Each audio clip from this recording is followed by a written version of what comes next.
কি অবস্থা ভাই?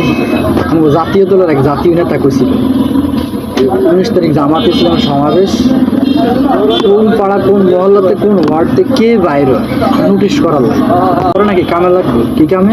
জাতীয় দল জাতীয় নেতারা যে সময় ক্ষমতায় আইব, ক্ষমতা হওয়ার পরে দিন জামাত ইসলামের উপর আক্রমণ করবে, আগের থেকে ধরেন লিস্ট করে রাখবো আর কি।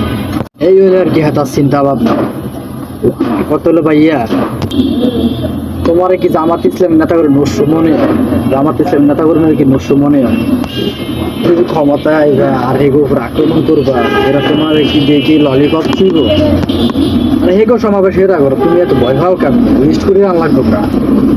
তোমাকে সমাবেশের সময় তো আমাদের কেউ কয় না লিস্ট করে রাখবে। কে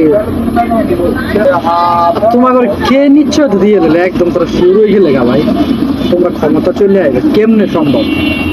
কি দেখছো তোমরা? আকাশে চাঁদ দেখছো না সূর্য দেখছো? আমার কথা তোমরা এত শিওর হইলে কেন? তোমরা ক্ষমতা চলে আসবে, জামাত ইসলামের উপর আক্রমণ করবে, লিস্ট করে রাখবা। হ্যাঁ, চান্দাবাদী ধান্দাবাদের রাজনীতি নিয়ে বাদ দাও, ভদ্রভাবে রাজনীতি করো না। এই সমাবেশ এরা করে, তোমাকে সমাবেশ তোমরা করো, আর জন্য গোয়ায় আঙ্গুল দাও কা। আসলে তোমরা ভদ্রতা শিখবে করতে। আওয়ামী লীগের টোকাই আমজুটি গানজুটি এগুলো নিয়ে রাজনীতি করতো, তুমগো তো একই অবস্থা। আলফুল টালফুল যা আছে সব এক লোকের রাজনীতি করো। তুমগো তো আর বালা কিছু আশা করুন যাবে, কেমনে বালা কিছু আশা করবো? তোমরা তো নিজেরাই বালা না, বালা কিছু আশা করবো কেমনে? তোমরা মিয়া ফাতর মারি মানুষ মেরে লাও, আর আরেকজনের রাজনীতি মানে লিস্ট করতে আছে।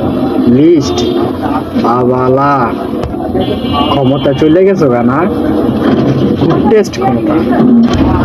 শুনো ভাই, হাসিনার মতো আচরণ করিও না, তাহলে ছাত্রর মতো আচরণ 15 দিনে বোল আউট।